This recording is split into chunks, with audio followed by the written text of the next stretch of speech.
तो जैसे जैसे टीचर भी जो है वो सीखता है अपने एनसीईआरटी आंदोलन में, टीचर जो है वो सीखता है कि हमारे पास बेसिकली फंडामेंटल क्या है। एक अच्छा स्टूडेंट एक अच्छे टीचर को हमेशा प्रेरित करता है कि हम कैसे जो है इस पे बेसिक फंडामेंटल कर सकते हैं। राइट दोस्तों, तो एनसीईआरटी आंदोलन के कुछ डायमेंशन क्रिएट हुए। जैसे सबसे पहले हमने शुरू किया बीटीएल, यानी बिटवीन द लाइन। इसको समझते जाना, बिटवीन द लाइन।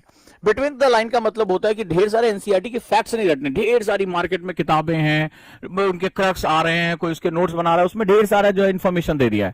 बीटीएल कहता है इसके अंदर अंडरस्टैंडिंग क्या होगी, छुपा हुआ मतलब क्या होगा। आप इसको समझ लो, एनसीईआरटी तुम्हारे लिए बहुत छोटा है। इसीलिए जब एलडब्ल्यूएमआई नोट्स हम क्लास में बनाते हैं तो वो क्या होता है, सिकुड़ता हुआ वो एक पेज के अंदर आ जाता है, और आपके लिए ये आसान होता है। आपने पूरा चैप्टर उठाया, इसके साथ लिंक कर दिया। इसके बाद जब बीटीएल होता है तैयार, तो बीटीएल के साथ तैयार होता है जो एनसीईआरटी। चूंकि एनसीईआरटी पहले ही पेज पे कहता है कि भाई हम अंडरस्टैंडिंग डेवलप करना चाहते हैं। हम एक स्टूडेंट में स्पेशली जो यूपीएससी एग्जाम देने जा रहा है उसको हम रॉट लर्निंग से दूर करते हैं। आपके पास एनसीईआरटी होगी, अभी आप खोल लो और पहला ही पेज निकाल लो जो प्रीफेस या आमुख के नाम से है कि एनसीईआरटी क्या कहना चाहता है। आप उसमें देखोगे भाई हम आपकी जो है रॉट लर्निंग नहीं बढ़ाना चाहते, हम आपको मगअप करना नहीं सिखाते हैं। हम आपको ये कहते हैं कि आप कितना जो है अंडरस्टैंड कर पाते हो अपने सराउंडिंग, उसमें लिखता है सराउंडिंग्स को। और यूपीएससी का एग्जाम यही, इसीलिए इसको सामान्य अध्ययन कहा जाता है, सामान्य ज्ञान नहीं कहा जाता। मैं इस पर कई बार बात कर चुका हूं। इसको जो है जनरल स्टडीज कहा जाता है। तो जनरल स्टडीज के केस में यानी कि सामान्य रूप से मेरे आसपास जो कुछ भी चल रहा है मुझे उसको विश्लेषण करने यानी उसको एनालिसिस करने की पावर होनी चाहिए। जब मैं उसको एनालिसिस कर पाऊंगा तो मेरा जो क्या होगा, अंडरस्टैंडिंग और इंटरडिसिप्लिनरी अप्रोच, ठीक है, इंटरडिसिप्लिनरी अप्रोच क्रिएट होता है, यानी अंतर विषय ज्ञान होता है। अंतर विषय का मतलब जो होता है वो ये होता है आप एक सब्जेक्ट से दूसरे सब्जेक्ट में अथॉरिटी के साथ इंटर कर जाएं, ठीक है, और एक दूसरे को क्या करें, लिंक कर दें। इंटर करके आप लिंक कर दें, आप सोसाइटी को इकोनॉमी के साथ, इकोनॉमी को पॉलिटी के साथ, पॉलिटी को अभी होने वाले बदलावों के साथ, ग्लोबलाइजेशन से जो है इंडियन कल्चर को जोड़ने की आप हिम्मत रख सकें। तो जब आप इस तरह से इंटरडिसिप्लिनरी अप्रोच करते हैं तो ये यूपीएससी की रिक्वायरमेंट होती है। इसके बाद जब इतना कुछ होता है तो हमारे पास नोट्स भी बहुत ढेर सारे होने चाहिए, लेकिन वो स्मार्ट नोट्स होने चाहिए।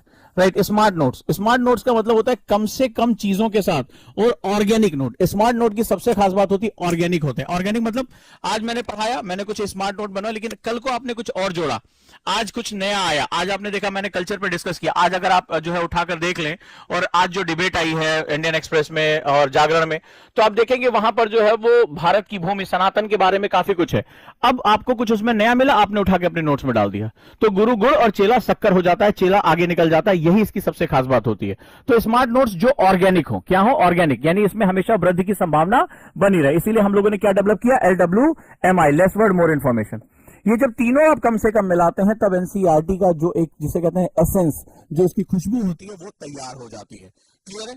तो यहां पर हमें सबसे ज्यादा ध्यान देने की आवश्यकता है। क्लियर? चलिए, तो अब हम लोग एनसीईआरटी को तीन तरीके से पढ़ना है। तो ये तीन चीजें जो होती है आज की बेसिक रिक्वायरमेंट है। अब इस बार मैं क्या नया लेने जा रहा हूं इस पे हम बात करेंगे, और सबके लिए मैंने ये कर दिया है क्योंकि एनसीईआरटी बहुत भारी भरकम डॉक्यूमेंट है। एनसीईआरटी एज अ टीचर मैं जानता हूं कि जब उसको आपको एलडब्ल्यूएमआई में क्रिएट करना होता है तो पसीने छूट जाते हैं। आज भी मुझे हर क्लास से पहले उतनी ही मेहनत करनी पड़ती है, उतना ही जो है वो एक तकलीफ होती है कि कैसे इसको शॉर्टर वे में लेकर जाए, कैसे इसको इंटरलिंक करें, करंट से इसको कैसे जोड़ें। बहुत ही ज्यादा एक मेहनत वाला काम होता है। तो अगर टीचर के रूप में मेहनत वाला काम आपने देखा कि मैं अपने हाथ से बने हुए नोट्स आपसे पढ़ा, पूरे टाइम आपने मेरे हाथ से बने हुए नोट्स पढ़े, कभी मैंने कोई स्लाइड नहीं, कभी कोई जो है वो पावर पॉइंट नहीं, कुछ नहीं, मैं अपने हाथ से ही नोट्स बनाता हूं और अपने स्टूडेंट से भी उम्मीद करता हूं कि वो इसी तरह से काम करे। क्योंकि मैंने कहा ना कि सीखने की विधियां होती है, एनएलपी ट्रेनर होने के नाते I listen, I forget, I see, I remember, I do, I learn. मैंने सुना, मैं भूल गया, मैंने देखा, मुझे याद रहा, मैंने किया, वो मेरा हो गया। ठीक है, मैं हमेशा के लिए उसको सीख गया। तो आई डू, आई लर्न, जब आप अपने नोट्स टीचर के साथ बनाने जाते हो तो हम पीडीएफ कल्चर का इसीलिए बहुत विरोध करते हैं। क्लियर है दोस्तों? ठीक है, तो एनसीईआरटी में कुछ जर्नीज को हमें विजुअलाइजेशन करना पड़ता है। वो सब्जेक्ट कौन कौन से जरा ध्यान से समझिए। ज्योग्राफी, राइट, इसके बाद है एनवायरमेंट, पर्यावरण, इसके बाद है आर्ट एंड कल्चर, और इसके बाद है हिस्ट्री। मुझे लगा ये चारों एक लंबी यात्रा को अपने साथ रखते हैं। इनका जो स्वरूप है वो काफी अमूर्त है।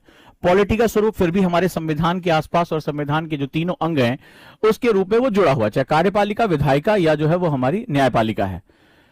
ज्योग्राफी में भी एक बहुत बड़ा हिस्सा स्टैटिक है, हमें पता है कि हमें जलवायु विज्ञान, हमें जो है जैव भूगोल, भू आकृति विज्ञान, ये सब पढ़ना है। लेकिन उसके बाद भी ज्योग्राफी में एक हिस्सा ऐसा आता है जिसमें मानव भूगोल प्रवेश करता है, ह्यूमन ज्योग्राफी प्रवेश करता है। और ये जब मानव भूगोल जब प्रवेश करता है तो ये जाकर जुड़ जाता है आर्ट एंड कल्चर से। मेरी बात को ध्यान से समझिएगा, आखिर ये आर्ट एंड कल्चर किसके द्वारा और किसके लिए है, फॉर हुम, ये किसके लिए है और किसके द्वारा है, बाय हुम। तो ये जब आप देखेंगे कि आर्ट एंड कल्चर शुरुआत से ही मानव के साथ, मानव भूगोल के साथ जुड़ा। अब एकदम नई चीज बता रहा हूं इंटरडिसिप्लिनरी अप्रोच को क्रिएट करने के लिए। लेकिन जब हम मानव भूगोल पढ़ते हैं तो हमें मानव के अधिवास यानी सेटलमेंट के बारे में पढ़ना, उसकी जो यात्रा होती है। हमें पढ़ाया जाता है कि भाई हिस्ट्री में एक अलग सेगमेंट है, आप आर्ट एंड कल्चर में जाएंगे, आप वो फलाना गुफाओं के बारे में पढ़ेंगे, आप फलाना चीजों के बारे में पढ़ेंगे। तो मानव भूगोल भी अपने आप में, क्योंकि जब आर्ट एंड कल्चर पढ़ते हैं तो इसमें आप आर्ट एंड कल्चर, कला और संस्कृति, तो जो सांस्कृतिक हिस्सा है, चाहे वो इतिहास का हिस्सा हो चाहे वो भूगोल का हिस्सा हो, जो सांस्कृतिक विन्यास है वो दोनों में है, वो भूगोल में भी है और वो इतिहास में भी है। तो सांस्कृतिक विन्यासों में अगर हम अलग अलग लोगों को देखें तो जो आर्ट एंड कल्चर होता है वो वहां के मानव के जो अभिव्यक्ति होती है अपने, चाहे वो पत्थरों में हो, मूर्तियों में हो, आर्किटेक्चर में हो, कहीं पर भी उसकी अभिव्यक्ति के रूप में देखा जाता है। सो यहां पर अगर आज आप देखिए ध्यान से, जो ह्यूमन ज्योग्राफी है, जो मानव भूगोल का पार्ट है, क्या आपको नहीं लगता कि वो आर्ट एंड कल्चर से रिलेटेड है? ये जो आर्ट एंड कल्चर है वो मानव के लिए और मानव जो है वो आर्ट एंड कल्चर के लिए जुड़ा हुआ है, हाँ या ना? मैं आपकी सहमति चाहता हूं अगर मेरी बात आप तक पहुंच रही है कि इंटरडिसिप्लिनरी अप्रोच क्रिएट किया जा सकता है, एक जर्नी को लिंक किया जा सकता है। ये मेरी इस बार की नई खोज है, ये इस बार का एक मेरा आपके लिए एक नया इनोवेशन है। पिछली तीनों में तो मैं आपको मास्टर बना ही दूंगा, चाहे वो बीटीएल हो, चाहे वो एलडब्ल्यूएमआई हो और चाहे वो इंटरडिसिप्लिनरी अप्रोच हो। लेकिन इस बार एक नई जर्नी हम क्रिएट करने जा रहे हैं, चौथा डायमेंशन क्रिएट करने जा रहे हैं। घेर लेना है हमें यूपीएससी को और बढ़ा देना एनसीईआरटी का वेटेज प्री में कि 50% तो मैं अकेले इसी के दम पे ठोक दूंगा। लेकिन उस तरीके से फैक्ट पढ़कर नहीं कि एनसीईआरटी का फैक्ट याद कर लिया और आप यूपीएससी में जाके आप 50% क्वेश्चन दे आओगे। क्वेश्चन समझ में आएगा तो ऑप्शन समझ में नहीं आएगा, ऑप्शन इतने ज्यादा टेढ़े टेढ़े होते हैं।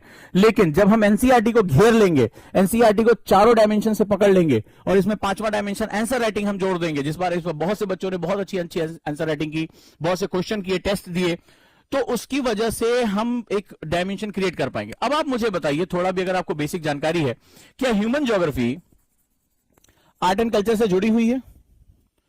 क्या ह्यूमन ज्योग्राफी में भी कैटेगरीज होती हैं? जैसे उसमें हम अगर बात करें तो जनजातीय समुदाय हो गया, ट्राइबल कम्युनिटीज हो गई, आदिवासी समुदाय हो गया, फॉरेस्ट ड्वेलर्स हो गए, इनके पास अपना एक आर्ट एंड कल्चर है। नॉर्थ ईस्ट के लोग हो गए, विशिष्ट आर्ट एंड कल्चर इनके पास है, बहुत ही अलग तरह का, अलहदा किस्म का जो है वो आर्ट एंड कल्चर है, जिसके बारे में हम बहुत ज्यादा जागरूक नहीं है। तो आज की डेट में अगर आपने देखा, इसी बार आपने देखा होगा, नॉर्थ ईस्ट को फोकस करके क्वेश्चन यूपीएससी जरूर पूछता है, ये तय है। तो अगर हम इन दोनों को जोड़ ले जाए तो हमारे लिए चीजों को समझना कितना आसान हो, क्योंकि भूगोल, मैंने हमेशा कहा था, भूगोल हमेशा संस्कृतियों को प्रभावित करता है। भूगोल से तय होती है जलवायु और जलवायु से तय होती है संस्कृतियां। जो आपका कल्चर होता है वो हमेशा ज्योग्राफी पे डिपेंडेंट होता है, याद रखिएगा। मैंने ऐसे कपड़े क्यों पहने, आपने उस तरह का क्यों पहना, आप, मेरा कोई स्टेट इस समय हो सकता है मुझे कश्मीर में देख रहा हो, कोई स्टेट हो सकता है मुझे साउथ में देख रहा हो, कोई नॉर्थ ईस्ट में देख रहा हो, आपका पहनावा अलग, रंग रूप अलग, आपके त्योहार अलग, कपड़े अलग, ये सब चीजें जो है वो बिल्कुल क्या होती हैं, अलग अलग होती हैं। सो यहां पर जो सबसे महत्वपूर्ण बात होती है, आर्ट एंड कल्चर और ज्योग्राफी को लिंक करना। अगर हम ये लिंक कर पाते हैं तो हमें इतना मजा आएगा। और अगर हम इसकी जर्नी क्रिएट कर पाए, फिर मैं जो वर्ड यूज कर रहा हूं बार बार, जर्नी, ये बहुत इंपॉर्टेंट है। क्योंकि जब हमारा स्टूडेंट पढ़ता है तो वो डब्बों की तरह पढ़ता है, सर आज आप हिस्ट्री की क्लास पढ़ाएंगे, ठीक है, कल भाई ज्योग्राफी पढ़ाएंगे, कल हम जो है वो आर्ट एंड कल्चर पढ़ेंगे, इस तरह से हम बात करते हैं। लेकिन अगर हमने जर्नी क्रिएट की कि हम ज्योग्राफी से होते हुए हिस्ट्री में प्रवेश करेंगे, आर्ट एंड कल्चर को उसके साथ जोड़ेंगे, तो वो जो जर्नी क्रिएट होती है वो आपकी जो नॉलेज का डायमेंशन होता है उसको बहुत एक्सपेंड कर देती है। उस बात को आप समझिएगा, ठीक है? तो चले, किसी ने पूछा क्लास कब से स्टार्ट होगा? क्लास स्टार्ट हो गई है हमारे यहाँ, जो है वो फालतू फंड की बातें नहीं होती हैं, क्लास स्टार्ट हो गई है। और जिसको लग रहा है कि क्लास का मतलब ये होता है कि उसमें मैं आऊंगा, बोलूंगा लिखो अकबर ने ये किया, तो वो यहाँ पे ओजांग का एकेडमी वो कल्चर नहीं है, आपको निराशा होगी। हम यहाँ पर सबसे पहले उसका पर्पस जानते हैं, उसके बाद हम उसको एस्टैब्लिश करते हैं, ठीक है? और इसी वजह से होता है शुरुआत में जो ये रटने वाले बच्चे होते हैं कि एनसीईआरटी के नाम पे कुछ फैक्ट रट लेंगे, उनको हमारे साथ उलझन होती है। लेकिन जो रुक जाते हैं उनको पता होता है कि इसके बाद उन्हें क्या मिलने जा रहा है, धीरे धीरे उनको अपने सब्जेक्ट से लगाव होता है और उनको समझ में आता है कि ये चीज थी जो हम मिस कर रहे थे, राइट?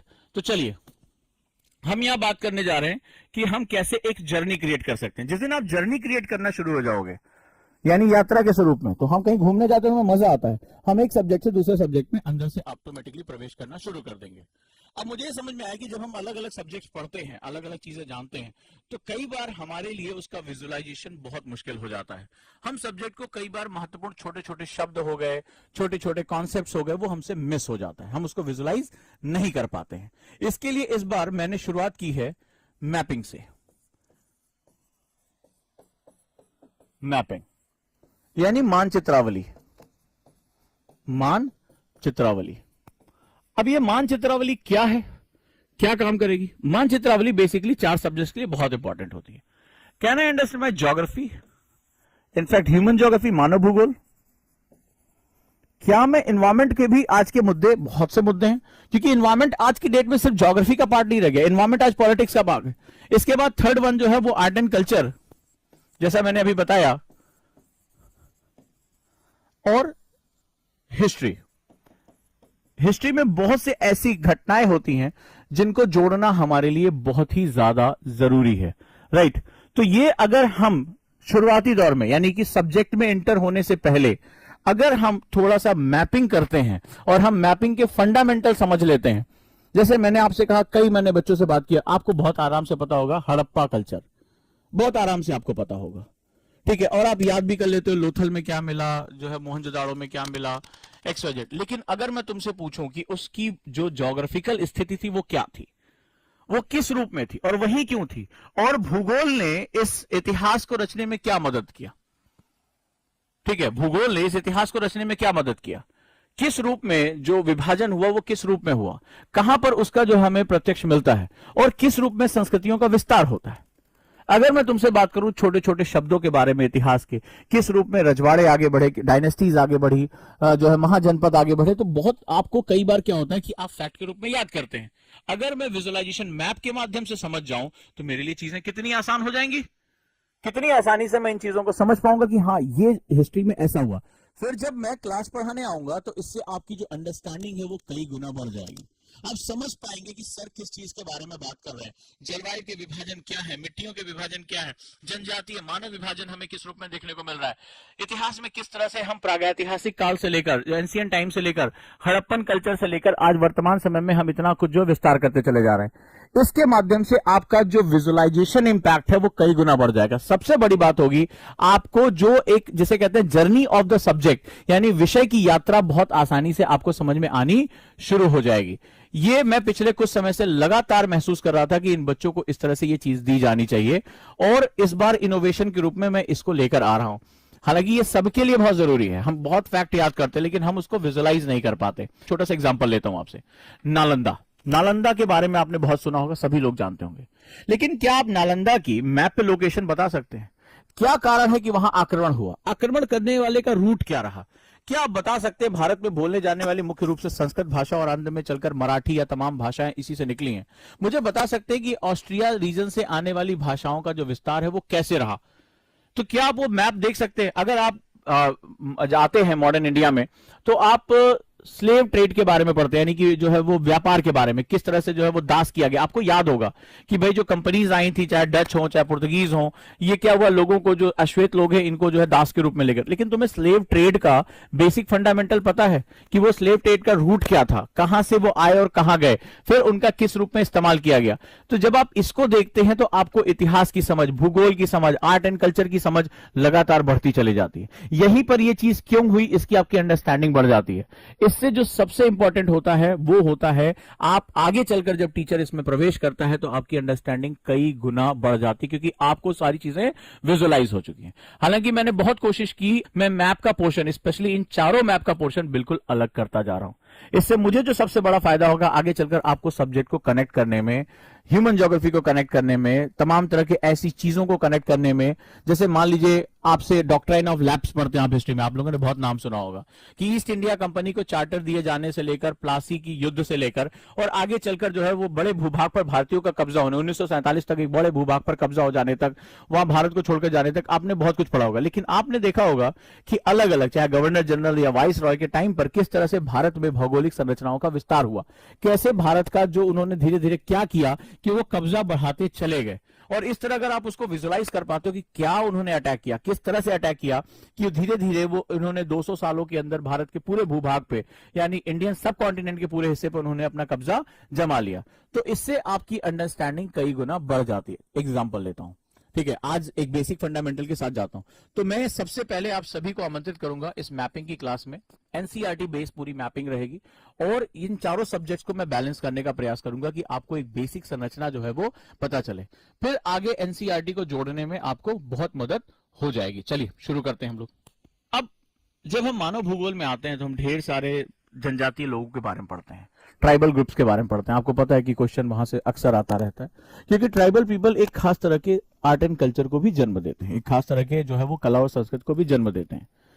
अब अगर मैं भारत में पाई जाने वाली उन जनजातियों को अगर मैप करना शुरू करूं, उनके बारे में बात करना शुरू करूं, उनके आर्ट एंड कल्चर से आपको जोड़ सकूं, तो आपको विजुअलाइजेशन करने में बहुत आसानी होगी। साथ ही साथ इसमें जो कुछ नया आया है उसको भी हम समझ सके। जैसे लद्दाख क्षेत्र में जाते हैं और हम एक ऐसी जनजाति के बारे में बात करते हैं जो चांगथांग में रहता है, और ये कैसी है, ट्राइबल कम्युनिटी, खाना बदोश जनजाति। अगर कोई मेरा पुराना स्टूडेंट एनसीईआरटी का इसमें होगा तो जो ट्राइबल कम्युनिटीज के साथ साथ जो खाना बदोश यानी नोमैडिक हैं ये सारे के सारे।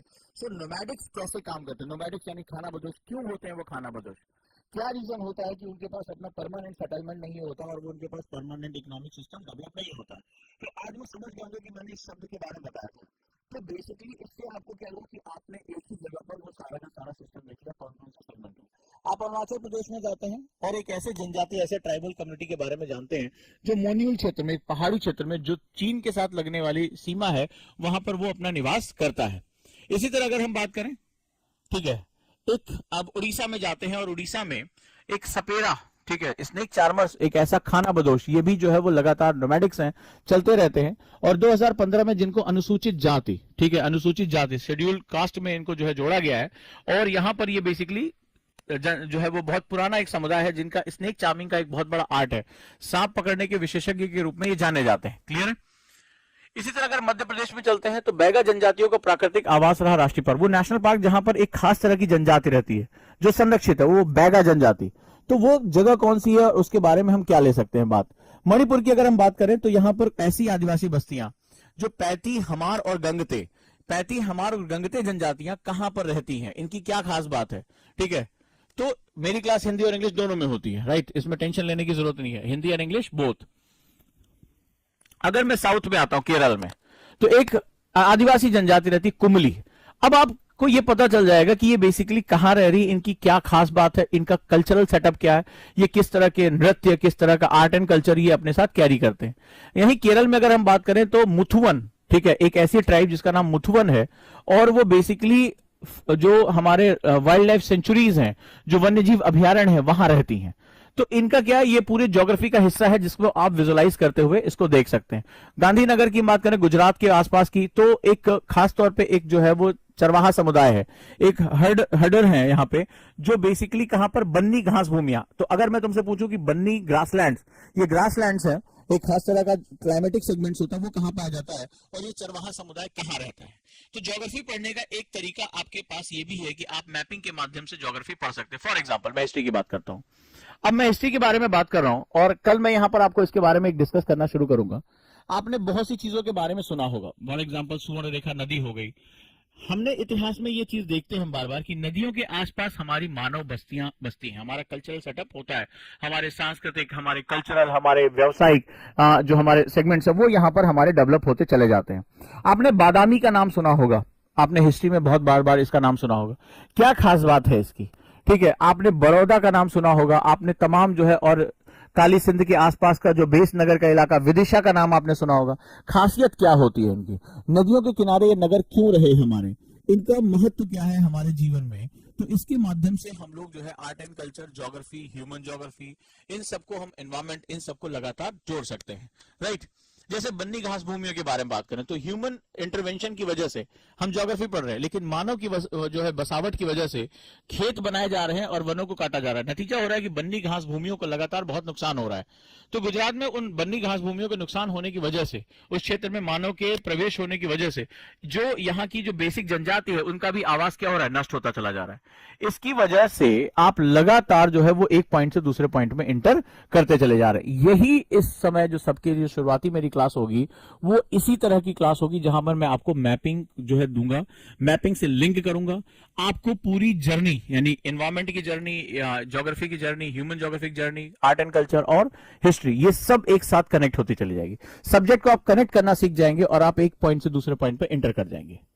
ठीक है, तो अब इस तरह से क्या होगा, आपको एक बहुत लार्जर डायमेंशन में, इसके बाद जब हम एनसीईआरटी में एंटर करेंगे तो वहां आपको लार्जर डायमेंशन में आपको इसके बारे में पता चलना शुरू हो जाएगा। पढ़ने का तरीका हमें बदलना पड़ेगा। हमें वो पारंपरिक तरीके से अंडरलाइन कर करके लिखने की बजाय हमें बीटीएल पढ़ना पड़ेगा, बिटवीन द लाइन। हमें नोट्स भी अब उस तरह से पैराग्राफ वाले नहीं बनाने पड़ेंगे, हम LWMI में जाएंगे। इसके बाद हम मैपिंग बेस पे इंटरलिंकिंग करेंगे, हम जर्नी समझेंगे, हमें सब कुछ समझ में आएगा। इसके बाद जब मैं मैपिंग की पूरी क्लास करूंगा, मैं प्रागैतिहासिक काल से लेकर जब वर्तमान समय तक आऊंगा, हिस्ट्री आपके दिमाग में छप चुकी बिल्कुल होगी, यानी आपके पास पूरा डायग्राम होगा, आपके पास छोटे छोटे पॉइंट्स होंगे। अब जब हम हिस्ट्री एनसीईआरटी में, चूंकि एनसीईआरटी की हिस्ट्री बहुत लार्जर है, बहुत बड़ी है,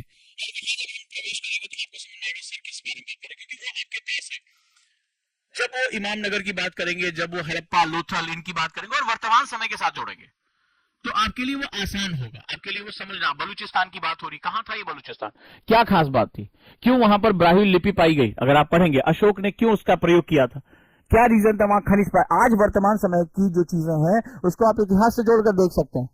राइट, इंटरडिसिप्लिनरी अप्रोच क्या होती है? इंटरडिसिप्लिनरी अप्रोच ये होता है कि आप एक सब्जेक्ट से दूसरे सब्जेक्ट, अच्छा क्वेश्चन है, आप कैसे जा सकते हैं। फॉर एग्जांपल, अगर मैं इकोनॉमी पढ़ रहा हूं और इकोनॉमी में मैं एक ऐसे समाज के बारे में पढ़ रहा हूं, इकोनॉमी स्लो है, फॉर एग्जांपल इंडिया में फार्म लॉ को लेकर इतनी बात हो रही, कृषि कानूनों को लेकर, बहुत अच्छा क्वेश्चन इन्होंने पूछा, जवाब पहले इनका सुनो। लेकिन सवाल है कि अगर आप पुरानी किताबों से पढ़ना शुरू करेंगे, आप पुरानी एनसीईआरटी उठा लें या कोई भी बुक उठा लें, तो भारत को एक कृषि प्रधान देश कहा गया, हाँ या ना, मुझे आप जवाब चाहिए आपसे। भारत को एक कृषि प्रधान देश कहा गया है, ये एग्रीकल्चर डोमिनेंट कंट्री है, जहां भारत की 55% आबादी जो है वो कृषि में संलग्न है। और अगर आपने, अब देखिए मैं आपको एग्रीकल्चर पढ़ा रहा हूं, मैं आपको एक सेगमेंट बता रहा हूं। अब सवाल यह है, जब इन्होंने बहुत अच्छा क्वेश्चन पूछा, इसका जवाब भी इनको उतना अच्छा मिलना चाहिए, अंतर विषय क्या होता है, कैसे, क्यों मैं जो है मैपिंग के थ्रू इसको इंटरलिंक करने जा रहा हूं। तो मैं एग्रीकल्चर की बात कर रहा हूं, छोटा सा एग्जांपल ले लेते हैं। मेरे बच्चे जो अभी पढ़ चुके हैं वो जानते हैं कि मैंने क्या बात की, उसको लिंक कर लेंगे, मुझे बहुत कॉन्फिडेंस उनके ऊपर।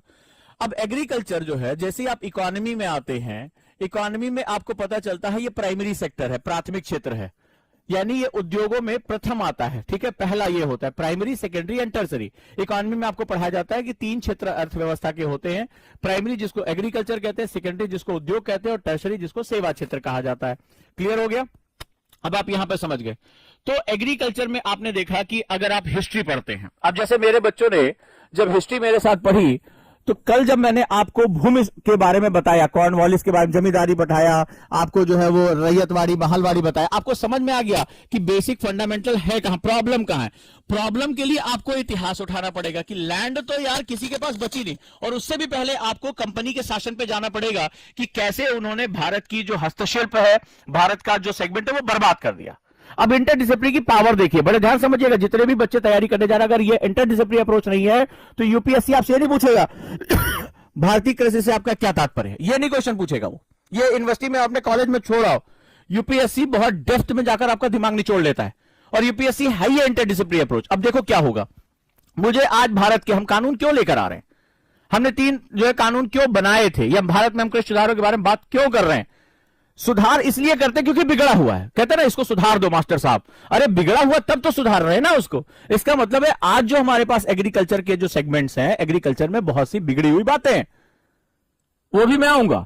अब मुझे इस बात को समझने के लिए मुझे इतिहास खंगालना पड़ेगा, प्रॉब्लम कहां से। अगर तुम आज प्रॉब्लम समझने की कोशिश करो कभी नहीं समझ पाओगे। आज प्रधानमंत्री ने कहा कि भारत में एग्रीकल्चर में 80% लोग ऐसे हैं जिनके पास 2 हेक्टेयर से कम भूमि है, ये उन्होंने कहा, ये फैक्ट है। भारत में एक्चुअली में 1.3 हेक्टेयर भूमि है, प्रति व्यक्ति के हिसाब से उपलब्ध है। मान लेते हैं 2 हेक्टेयर भूमि है, तो इसका मतलब है ये 2 हेक्टेयर की बात आई कहां से, क्योंकि अगर आप मेडावल हिस्ट्री पढ़ते हो तो भाई भूमि का स्वामी तो राजा होता था, तो कहां से ऐसा चेंज आया कि भूमि खरीदने बेचने की चीज हो गई। आप इतिहास में जाकर, हिस्ट्री में जाकर आप इसकी पड़ताल करते, आप पाते हैं कि किस तरह से हमारे यहां जो उद्योग थे, हैंडीक्राफ्ट था, दस्तकारी, इसको खत्म किया गया। लैंड के ऊपर प्रेशर बढ़ा, एग्रीकल्चर नीचे आ गया और एग्रीकल्चर को फिर खरीदने बेचने की चीज कर दी गई। और वहां पर जो है अंग्रेजों ने जो तमाम जमींदारी व्यवस्था और इस तरह की व्यवस्था की, लैंडलॉर्ड वो लेकर आए। उससे क्या हुआ, धीरे धीरे जो काश्तकार था, जो पीजेंट था, किसान नहीं, फार्मर नहीं, पीजेंट जो था, वो धीरे धीरे क्या हुआ, निचुड़ता चला गया। ठीक है, और एक व्यवस्था आती ऐसी चली गई जहां सप्लाई चेन लंबी हो गई, बहुत लंबा। अंग्रेज जमींदार को जमींदार, साहूकार को साहूकार, कृषक को नोचना शुरू कर दिया। तो वो बीमारी आती चली गई। आजादी के बाद इसको एड्रेस किया जाना था, नहीं एड्रेस कर पाया। दो तरह से एड्रेस होना था, एक होता है प्रत्यक्ष। अब ध्यान से देखो, इकोनॉमी को समझने के लिए भी अब तुम्हें आजादी के बाद का इतिहास पढ़ना पड़ेगा।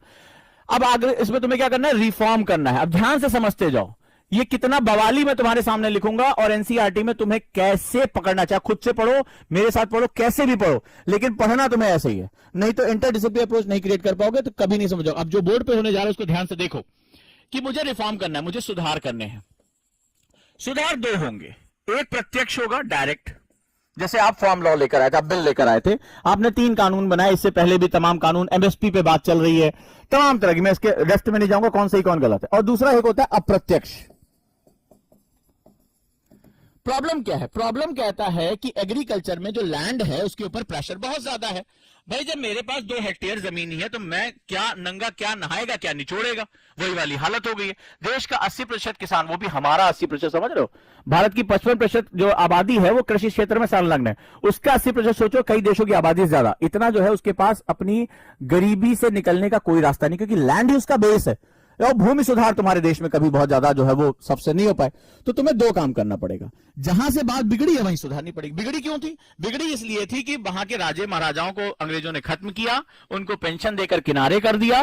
ठीक है, और जितने भी दस्तकारी थी उन्होंने अपना बाजार भारत को बनाने के लिए, भारत को बर्बाद कर देने के लिए उन्होंने भारत के हैंडीक्राफ्ट को, भारत के कुटीर उद्योग को खत्म कर दिया, कॉटेज इंडस्ट्री को, और सारे के सारे लोग आ गए लैंड पे। तो पहला सुधार तो यह करना है कि यार इनकी इनकम सुरक्षित करो, इनको लैंड रिफॉर्म करके दो, इनको जो है ज्यादा जमीनें दो, सहूलियत दो, सिंचाई दो, बीज दो, इनको सुविधाएं दो, इनको बाजार दो, इनको मंडी दो। दूसरा अप्रत्यक्ष यानी इनडायरेक्ट तरीका यह है कि इसमें से लोगों को निकालकर इंडस्ट्री में लेकर चले जाओ। मुझे क्या जरूरत है खेती करने की, अगर मेरे इंडस्ट्रियलाइजेशन बहुत अच्छा, चाइना को मॉडल देख लो, चाइना अपनी बड़ी से बड़ी आबादी को इंडस्ट्री में कन्वर्ट करा ले गया, तो लैंड के ऊपर प्रेशर क्या हो गया, कम हो गया। या सर्विस सेक्टर में लेके चले जाओ, सेकेंडरी या टर्सरी में लेकर चलो, ये इनडायरेक्ट है। तो ये क्या करेगा, ये खींचकर वहां से लोगों को निकाल देगा, लैंड पर व्यक्ति जो है वो ज्यादा से ज्यादा अवेलेबल होगी। तो ये 2 तुम्हें काम करने थे, प्रत्यक्ष रूप में तुम्हें ढेर सारी चीजें करनी थी, आपको उसको लैंड देना था, उसको जो है वो क्या करना, मार्केट देना था, और सबसे बड़ी बात अब मैं बात करने आ रहा हूं, और वो सबसे बड़ी बात थी, अब ये तो कहेंगे साहब इकोनॉमी आप पढ़ा रहे हैं, आ जाओ। जब हम प्राइमरी सेक्टर है, प्राथमिक सेक्टर है, और इसको हम उद्योग कहते हैं, तो उद्योग में पहली शर्त होती है, उद्योग में चाहिए होता है निवेश। निवेश का मतलब होता है इन्वेस्टमेंट। उद्योग में चाहिए होता है निवेश, क्यों करते हैं, why we do investment, because of value addition. हम किसी भी चीज में वैल्यू एडिशन करते हैं, किसी भी राष्ट्र में वैल्यू एडिशन यानी मूल्यवर्धन सबसे जरूरी शर्त होती है। मूल्यवर्धन का मतलब होता है पॉजिटिव वे में जाना। ठीक है भाई, आपने किया तो आपको निवेश यानी इन्वेस्टमेंट करना पड़ेगा, आपको वैल्यू एडिशन करना पड़ेगा। जब वैल्यू एडिशन शब्द आप सुनते हैं तो आपको लगता है अच्छा ये हमने पैसा लगाया घटाक से, इधर जो है इधर हम आलू डालेंगे, उधर सोना निकलेगा। ठीक है, तो यहां हम क्या करेंगे, निवेश करेंगे, वैल्यू एडिशन नहीं।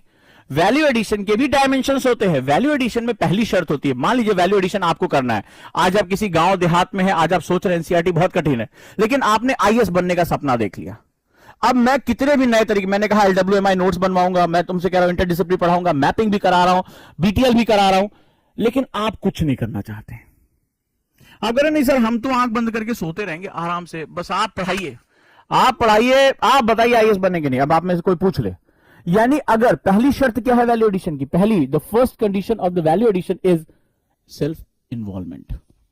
ध्यान से समझो, सेल्फ इन्वॉल्वमेंट।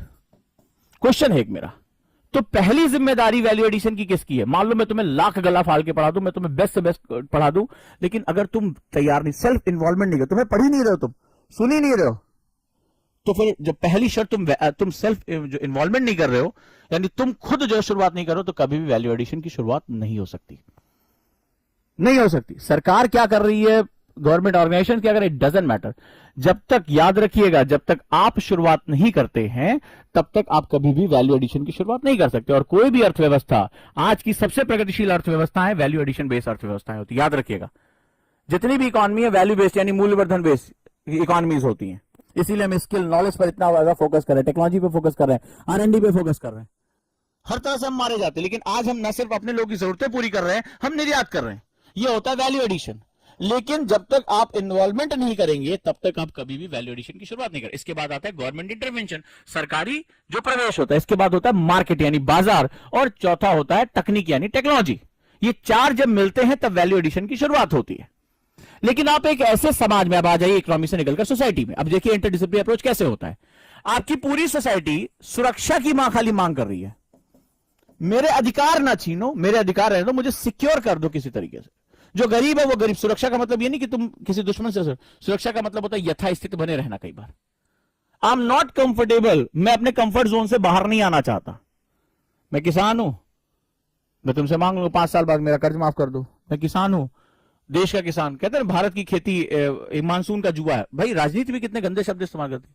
अरे मानसून का जुआ है, तुम 50 साल से बढ़ता चल रहे हो, उसको नहर बना के नहीं दे पा रहे हो, उसको सिंचाई सुविधा नहीं दे पा रहे हो। भारतीय कृषि घाटे का सौदा है, आपने कई किताबों में पढ़ा होगा। तुम बता ही रहे हो कि ये उद्योग डूबने के लिए बना, जब तुम उसको बार बार बोलो घाटे का सौदा, तो कहां से अपने लिए वैल्यू एडिशन करेगा। यानी सोसाइटी अगर प्रोग्रेसिव नहीं है, सोसाइटी में इनोवेशन नहीं है, सोसाइटी में प्रोग्रेस नहीं है, रिस्क टेकिंग सोसाइटी नहीं है। देखो सुरक्षा से निकलने के लिए रिस्क लेना पड़ता है कि चलो कुछ नई फसल ट्राई करते हैं, कुछ नया तरीका देखते हैं, कुछ नया उगाते हैं। बहुत साल से गेहूं चावल उगा लिया, तो रिस्क टेकिंग सोसाइटी होती है। रिस्क से इनोवेशन बढ़ता है, इनोवेशन तुम्हारी लाइफ का हिस्सा बनता है और हमारी प्रोडक्टिविटी बढ़ जाती है। बड़ा सिंपल सा फंडा है। तो आप एक ऐसे समाज की परिकल्पना करो जो जड़वत है, जो इनर्शिया के साथ है, वो बदलाव नहीं चाहता या बदलाव नहीं कर पा रहा है, ये बदलाव का विरोधी भी है। आपने देखा अभी क्या हुआ, बदलाव का विरोधी भी है, उसके पक्ष में भी बदलाव है तो भी उसका विरोध करने राजनीति कर। ये पूरे देश ने जो सब कुछ देखा, तो अब ऐसी कंडीशन में क्या होगा, ऐसा समाज कभी भी वैल्यू एडिशन की शुरुआत नहीं कर पाया। फॉर एग्जांपल है तो आपसे, आपने कहा पिताजी मुझे एक उद्योगपति बनना है। आज के डेट में बहुत से यूथ हैं, बहुत अच्छा अच्छा काम कर रहे हैं, यूनिकॉर्न इंडिया में जा रहा है। अब पिताजी जो है वो ये सोच के बैठे थे कि तुम सरकारी नौकरी हर हालत में करोगे, भले चाहे तुम तृतीय श्रेणी जो है वो सरकारी कर्मचारी बनो, कोई दिक्कत नहीं है, तभी शादी होगी तुम्हारी, तभी अच्छा तुम्हें दहेज मिलेगा। उन्होंने ढेर सारे सपने देख रखे। तुम पहुंचे उनके पास, बोला पिताजी मैं अपने दम पर कुछ करना चाहता हूं। पिताजी ने चप्पल निकाली, बोले जब फिर से बोलो क्या कह रहे थे। अब तुमने उनके हाथ में 9 नंबर की पैराग्राफ देखी, अपने सपने अपने थूक के साथ घटक लिए। बोले अब नहीं पिताजी हम कुछ नहीं कर रहे थे, हम कह रहे थे वो क्या नाम है बैंक पीओ फॉर्म निकला, हम भरने जा रहे हैं। होता है हमारे समाज में, जैसे ही आप उनको कुछ कहते हैं तुरंत बोलते हैं अरे सरकारी नौकरी कर लो। अभी आप ज्यादा नहीं, पेटीएम के जो सीईओ हैं, आपने देखा कि भारत में सबसे बड़ा जो है वो आईपीओ खुला, सबसे बड़ा अभी तक का। उन्होंने खुद कहा कि मेरे पिताजी ने कहा क्या यार ये नौटंकी वोटंकी कर रहे, कोई सरकारी नौकरी ज्वाइन कर लो। क्योंकि सरकारी नौकरी का मतलब होता है सुरक्षा, सिक्योरिटी, और समाज सिक्योरिटी देता है। भैया कोई लड़की नहीं देगा तुम्हें शादी करने के लिए, क्योंकि वो सिक्योरिटी देख रहा है दामाद जी सिक्योर है कि नहीं है। तो अब ऐसी कंडीशन में जब ऐसा समाज जब सिक्योरिटी देख रहा हो, रिस्क टेकिंग नहीं है, तो इनोवेशन कहां करेगा। अगर पेटीएम के सीईओ ने अपने पिताजी की सुनी होती तो आज आप शेखर का नाम ही नहीं सुनते कहीं। आज भारत का सबसे बड़ा आईपीओ, और उन्होंने कितने युवाओं को प्रेरित किया होगा। यार हम भी कुछ अपना कर सकते हैं। आज यही कारण है पेटीएम की सक्सेस के बाद अगर आप देखेंगे भारत में फिनटेक्स यानी कि फाइनेंशियल टेक्नोलॉजीज इंडिया में, पूरी दुनिया में नंबर 1 हम पहुंच गए। सबसे ज्यादा पूरी दुनिया में यूनिकॉर्न जो पैसा ले रहे हैं वो फिनटेक्स में ले रहे हैं, फाइनेंशियल टेक्नोलॉजीज में ले रहे हैं। ये होती है सक्सेस स्टोरीज। जब आप रिस्क लेते हैं, जब आप खतरा मोल लेते हैं, तो आप ये समझिए मैं इकोनॉमी को सोसाइटी के साथ जोड़ रहा हूं, पॉलिटी के साथ जोड़ रहा हूं। तो ये जो जोड़ने की कला है, ये जो बोर्ड पे लिखा है यही है यूपीएससी। ऐसा मत समझिएगा एनसीईआरटी केवल फैक्ट रटने का नाम नहीं है। अगर यूपीएससी को समझना चाहते हो तो एक पॉइंट को दूसरे पॉइंट से लिंक करना आपको आता होना चाहिए। और अगर ये जिस दिन आप सीख गए उस दिन आप खुद कहेंगे sir union public service commission मुझे कब बुला रहा है, मुझे बस उस दिन का इंतजार है। इतना कॉन्फिडेंस आ जाएगा। यही मैं कोशिश करूंगा आपके साथ कि आप इस तरह के कॉन्फिडेंस के साथ ही आगे बढ़ें और अच्छे से अपनी पढ़ाई को करें। क्लियर है? तो मेरी बात आप लोगों को समझ में आई? बड़ा इंपॉर्टेंट है, बहुत इंपॉर्टेंट सेगमेंट है ये आपके लिए। तो यहां पर अगर आप करेंगे तो बहुत ही अच्छा रहेगा। Divyoday please take class in English. मैं दोनों लैंग्वेजेस में यूज करता हूं और मेरे नोट्स इंग्लिश में होते हैं, मैं उसको हिंदी में बोलता हूं और लिखवाता हूं। और एलडब्ल्यूएम में वैसे भी ज्यादा लिखने के लिए होता नहीं है, वो एक अलग ही लेवल का नोट्स होती है, तो कोई परेशान होने की जरूरत नहीं है।